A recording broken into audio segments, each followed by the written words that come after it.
I want you to turn to Matthew chapter 28. It's the last chapter in the book of Matthew. It is a climactic chapter.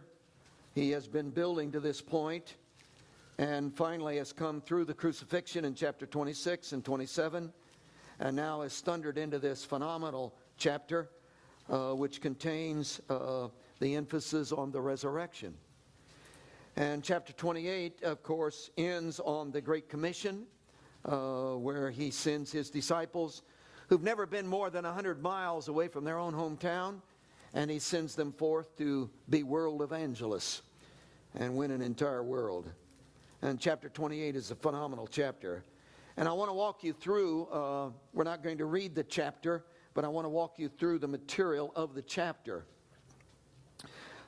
In the process of saturation, when I was saturating in this particular chapter, before I could get at the heart of the chapter, I had to overcome a great disappointment with the chapter itself.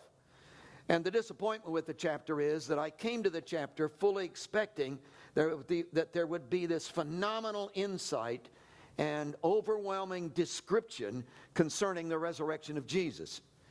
And I came and found that the resurrection of Jesus is not present at all in the chapter. And that was a great disappointment. He gives no insight into how the resurrection took place, no insight into the actual event of the resurrection itself. He gives us no insight into Jesus, his little toe began to wiggle and then his whole foot began to shake. And, and there's none of that. You just come to the chapter and Jesus is gone. He's resurrected from the dead. And we get no how, no what happened, no bright lights, no nothing. It's already happened. And I come to the chapter and say, whoops, I missed it. And then I back up into chapter 27 and say, well, maybe it's back here. But of course, there's nothing there about the resurrection at all. So he gives you no insight into the resurrection. Now, what he gives to you is, in verse 1 down through verse 10, he gives you what I'm calling the angel's descension, because he begins to describe this encounter between the angel and the angel of the Lord and these women. And in verse 1, you discover who the women are. And in verse 1 through 4, you have the angel's appearance. Now, the angel appeared to who? In verse 1, Mary Magdalene, the other Mary, came to see the tomb. And you will recognize it's the first day of the week, and it's beginning to dawn. Jesus was crucified, of course, on Good Friday, and in the afternoon, they took him down from the cross, buried him. He's in the grave all day Saturday, which is the Jewish Sabbath day. And then this is the first day of the week, which would be our Sunday. And on Sunday morning, at the crack of dawn, these ladies are coming to the tomb. Why are they coming? They are coming, they've been in grief-stricken. They have slept in their clothes. They have no makeup on. They look haggard. Their hair is all messed up. They are in deep grief. They love Jesus with their whole heart, and now he's dead. And all the dreams they've had about what he was going to do are gone, and they think he's dead. They believe he's dead. In fact, they've come bearing spices which are heavy, and they're dragging themselves down, one foot in front of the other, to come to the tomb, and hoping somehow, some way, they can get in and touch up what they did in a real hurried job of putting the spices on his body and getting him ready for burial. So they're coming to the tomb. When they get there, you will note in verse 2, there's a great earthquake, and the reason there's an earthquake is this angel is descending from heaven. And evidently the pressure of the angel coming down on the earth itself began to shake the whole place. And we don't know how widespread the earthquake was, whether it was the whole earth, whether it was just that area. That's all beside the point. So this angel of the Lord is coming down in a descending from heaven. And when the angel landed, he grabbed a hold of this stone, which is in a circular thing cut out, and it's in a slot. He grabs a hold of this cylinder stone that blocks and seals the tomb, yanks it out of its slot, and throws it and this stone goes rolling away and finally loses momentum and begins to flop back and forth, and dust is flying everywhere, and the angel goes over and sits on it. And his countenance in verse 3 is bright, clothing is white as snow, and these guards shook for fear and became like dead men. I believe there was, they call a guard is made up of 4 soldiers at least. It can be expanded to 12. The purpose of a guard is that if you have 4, you can form a box, and somebody's standing over there defending your back, so you can fight off a group that's coming at you. That can be expanded to 12. I believe this was 12 guys. Can't prove it, doesn't matter, but I believe there were 12 Roman soldiers. These Roman soldiers were not your normal Roman soldier. They were the elite. They were the special forces. Caesar had a whole group of soldiers that had been trained. They were experienced. They were his personal bodyguards. There had been so much trouble down in Jerusalem. Caesar sent a whole garrison of these boys down there and said, take care of this outfit. So here's these guards from that garrison, special forces. They don't sweat. They're not afraid of anything, and they're guarding one dead body. One angel shows up and they're gone.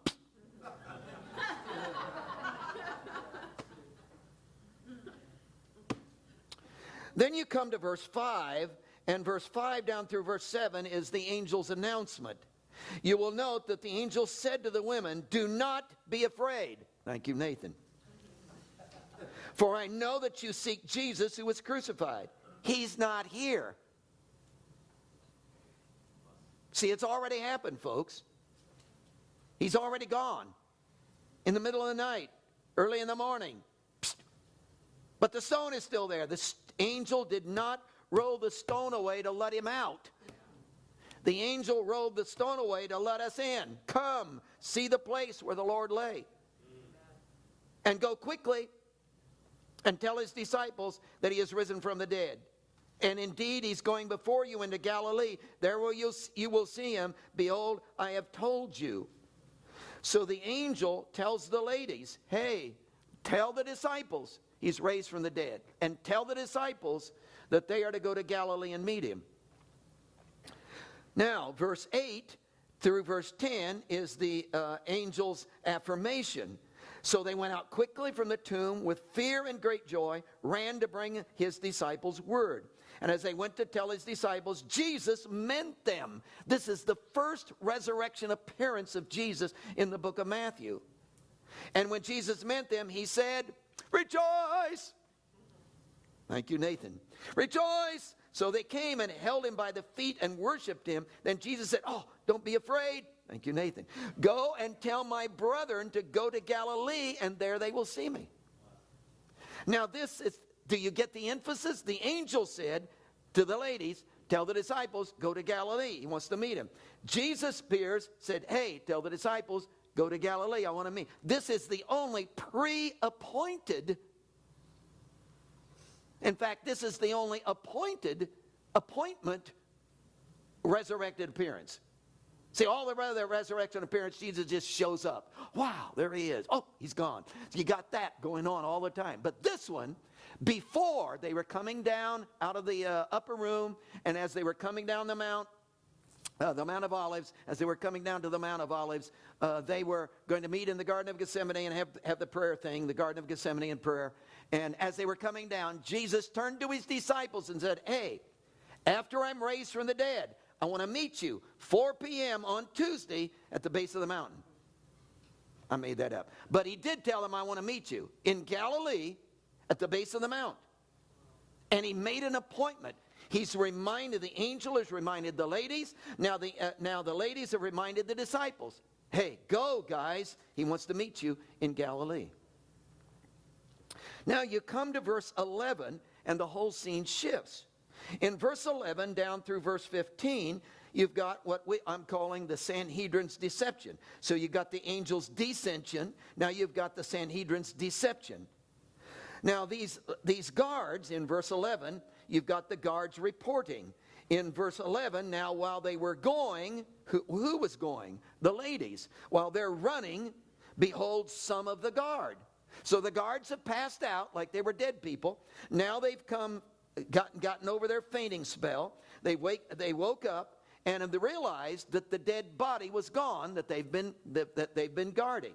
Now see, in that day, when you were guarding a person, when you were guarding a prisoner and he got away, you had to take his place. So they wake up and find the dead body they've been guarding is gone. They're going to have to take his place. So these boys are in a panic. And some of them come to the city. And it's really significant. They report to the chief priest all the things that had happened. Why did they come to the chief priest? They are under Pilate. This is Roman stuff. And Pilate is in charge of them. Pilate is the one that appointed them. They should report to Pilate. But see, they know Pilate is under the control of the chief priest.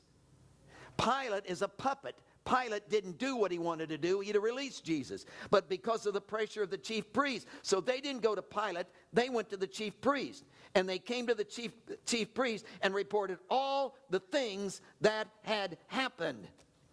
Now you come to verse 12 through 14, and you've got the response, the Sanhedrin's response. So you've got the guards' report, then the Sanhedrin's response. How did they respond? They consulted together, verse 12. In other words, they came in, they didn't go outside, they came in around an oak table, put their heads together, and discussed, what are we going to do? So they took money out of the treasure. You put it in the buckets back here, we get it. They took that money. We're not going to do that. But they took money out of the treasure and gave it to the soldiers and said, tell them, think of the lie of this. Tell them his disciples came at night and stole the body. No, they didn't. The angel came down and you got scared and passed out. Well, yeah, but don't tell that story. We want you to say the disciples came, stole the body while we were asleep. A guard asleep? You're admitting you didn't do your job? Do you realize the punishment that's going to come from that? Well, we'll cover it. We got Pilate under our control. We'll cover it. And if this comes to the governor's ears, look at verse 14. If this comes to the governor's ears, we will appease him. We will make you secure. So the soldiers took the money and did as they were instructed. And this saying is commonly reported among Jews until this day. So there's all of these years have passed since that event took place. Matthew is writing this now, and he said they're still running around saying this. The Sanhedrin's deception. Then you come to verse 16. Now, verse 16 through 20 is really, we're calling that the resurrection's declaration. So you got the angel's descent, the Sanhedrin's deception, and the resurrection declaration. And what is the declaration of the resurrection? Well, in verse 16 and 17, the disciples are seeking. The 11 disciples went away to Galilee. Now, that's not an easy trip. That's 100 miles walking. No days in, no McDonald's. So they walk. It takes 5 to 10 days. So they've come all the way from Jerusalem, all the way to this mountain in Galilee. And when they got there, it says they were hanging around as Jesus, which Jesus had appointed for them. And you'll note in verse 17 it says, excuse me, when they saw him, they worshiped him, but some doubted. Some doubted. In verse 18, Jesus came and spoke to them and said, and this is the disciples' security, all authority has been given to me in heaven and on earth. There's the authority. Now, in verse 19 through the end of the chapter, you've got the disciples sending. So you got the disciples seeking, the disciples security, and the disciples sending. He said, Go therefore and make disciples of all the nations, baptizing them in the name of the Father, the Son, and the Holy Spirit, teaching them to observe all things that I've commanded you. And lo, I am with you always, even to the end of the age. So, where is the resurrection? It isn't in the chapter. By the time you get to the chapter, it's already taken place. The event has already taken place. You see the results of it. You see events around it. But the resurrection is not there. Now, in looking at that, I went back to chapter 27. And you know what I found out? I found out that Matthew did the same identical thing with the crucifixion. No details. In fact, when you search through chapter 27, which is the chapter on the crucifixion, the only thing he says about the resurrection is in verse 35 of chapter 27. Then they crucified him. Well, give us some details. How did they put the nail in his hand? How many times did the hammer come down and they missed the hammer and hit his hand? How many strokes did it take to put the nail? What? Give us some details. How did they lift the cross up? How did they? Now, if you want all those details, watch the Passion film. You can get all those details. But you don't find any of them in the Scriptures. So in the Scriptures, you have no details about the cross event, and you have no details about the resurrection event. Now, don't you find that strange? I find that really intriguing. Why would he do that? Why would he take the cross? Why would he eliminate the details of the cross? That's what if I was writing this book, I would have put chapter after chapter after chapter after chapter on that stuff. Because we love the gore. Oh, hit him again. See, we love that. He gives us none of it. Why? Because that's what we focus on. We like that. And he says, that's not what this is about. Well, if this is not about the event itself, what is about? We are reverting back in this session to cross-style language. See, we did not just pick out a name. Oh, that's a cute name. Let's name our church that. Cross-style. Oh. That isn't what we did. In fact, we took flack. I took flack.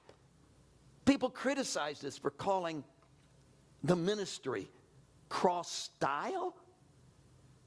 Crossroads, lots of cross point, but cross-style? Because it was related in their mind to dress.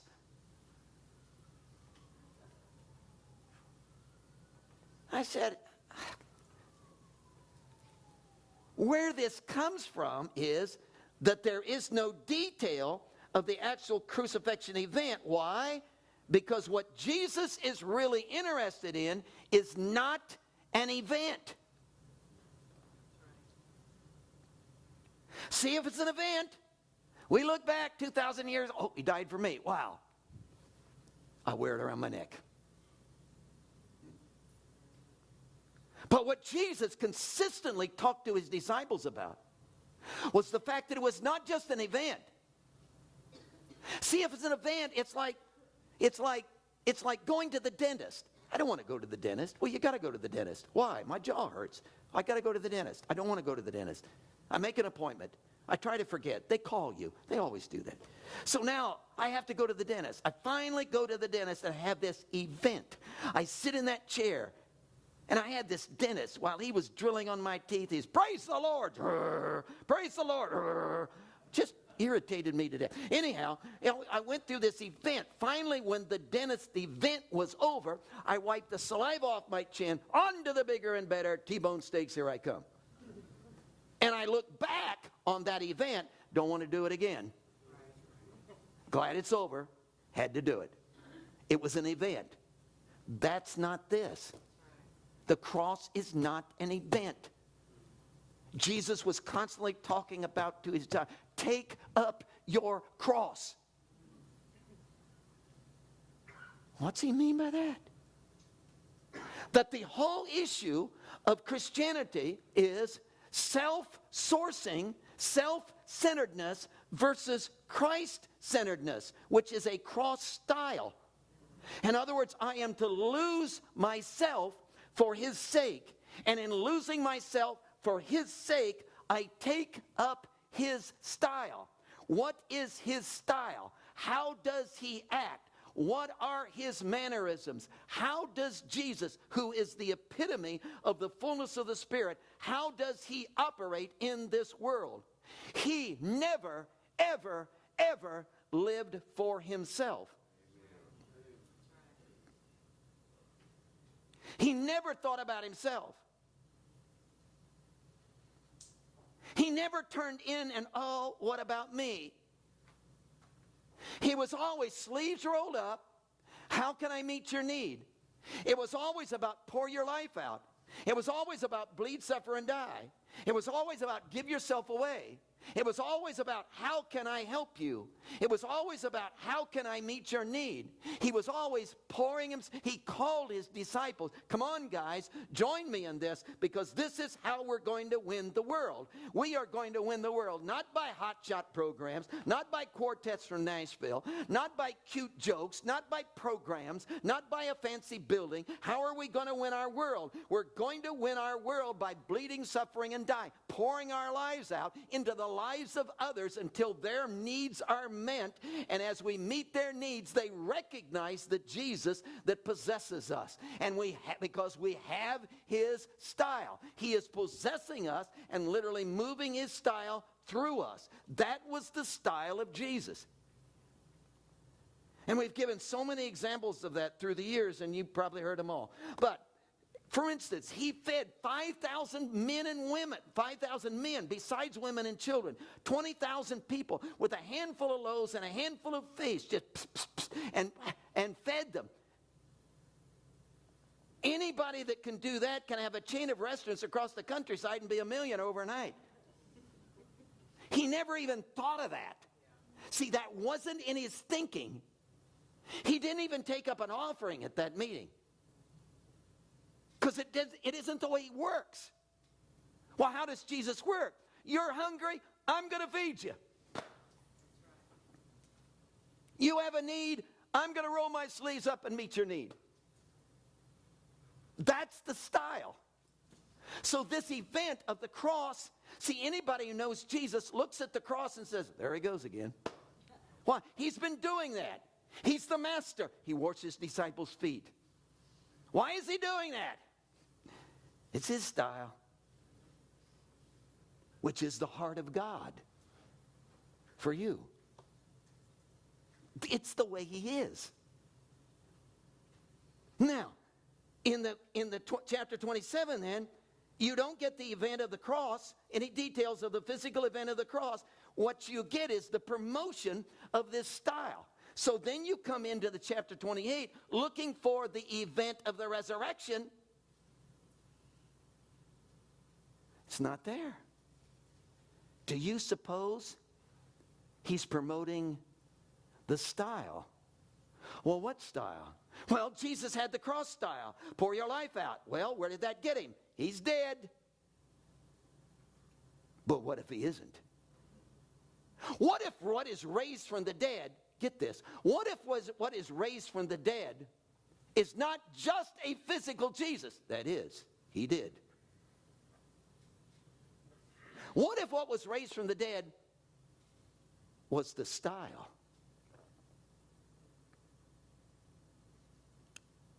See, what if I sacrifice for Jesus, I give my life up for Christ, I live in poverty for Jesus' sake, I pour my life out, I don't think about myself.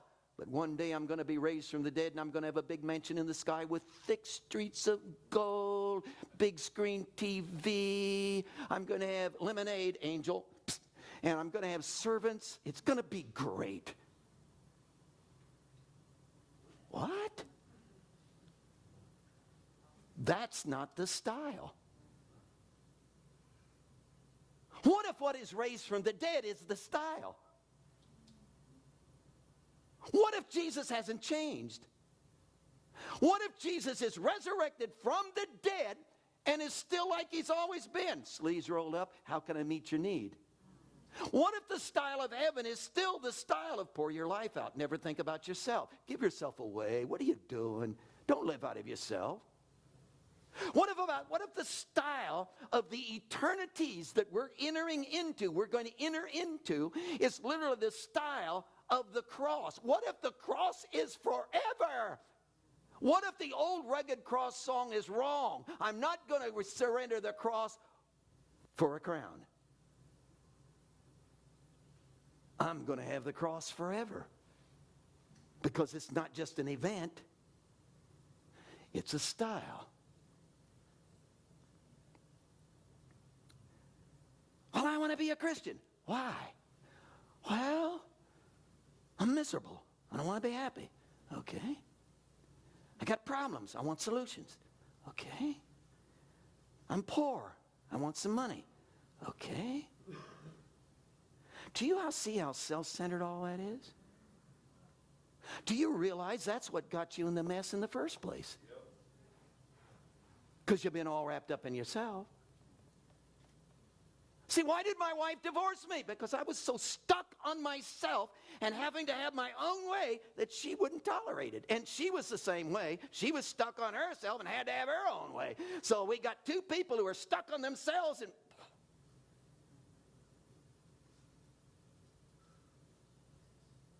what if she'd lived the cross style? I'd lived the cross style, and we gave ourselves to each other.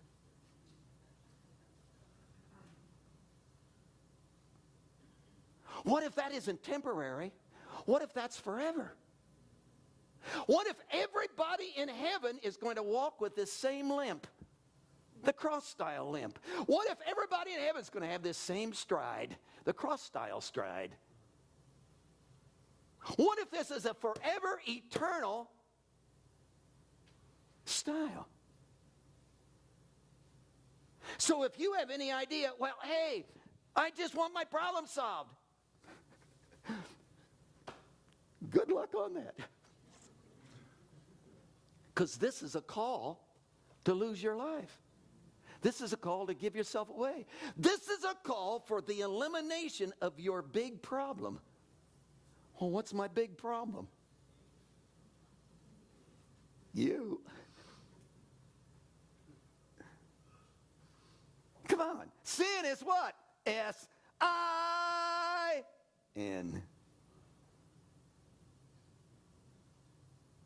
It's the style I've had. I've been all wrapped up in myself. Every time I get mad at you, you know what makes me get mad? Because I'm all wrapped up in myself, and you know what you did to me?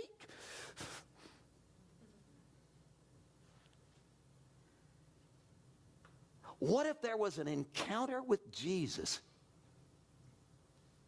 where the self-sourcing, the self-centeredness of my life, which always grabs for itself, the self-centered of my life, which always invests for itself, the self-centered of my life always wants its own way, the self-centered of my life fights and protects for itself. What if there was an encounter with Jesus where that self-centeredness could literally be replaced with the intimacy of Jesus' style? And he would so envelop me that in intimacy and oneness with him, his style would become my style, which would be the opposite of everything I've been.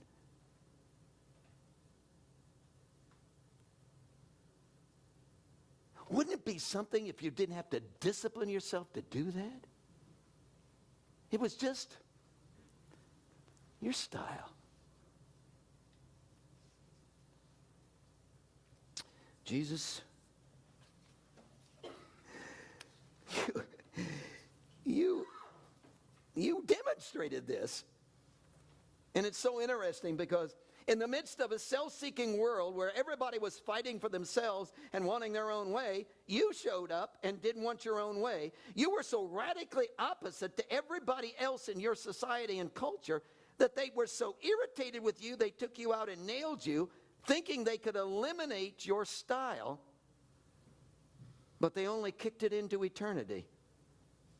And now it's forever.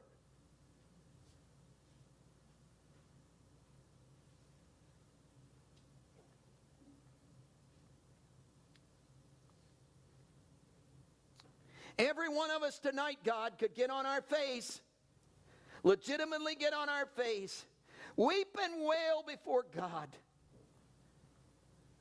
and say, I'm so sorry. I've lived for myself.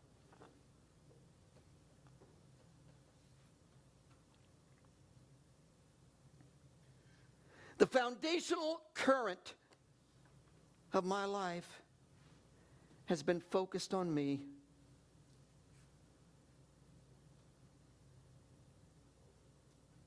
And I'm paying the penalty of it.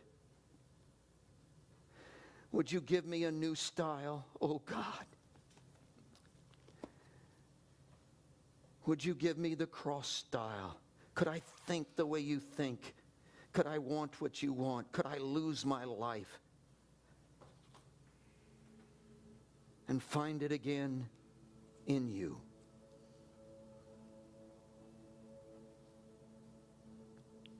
Heads are bowed. We don't invite you tonight to good feelings. You may get them. That's fine, but that's not what we're inviting you to. We do not invite you tonight to a better attitude. We do not invite you tonight to the solution to your problems. We don't invite you tonight to happiness. We invite you tonight to death. We invite you to radically throw your life away. We invite you to absolute abandonment of who you are into who He is. We do not invite you to the elimination of self. We invite you to the elimination of self-centeredness, but Christ-centeredness, who He is, His style, the style you were made for, created for, could become yours.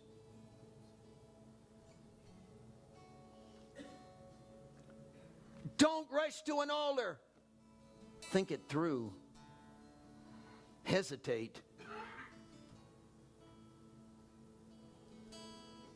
You willing to give your whole self up? You playing games? You messing with this?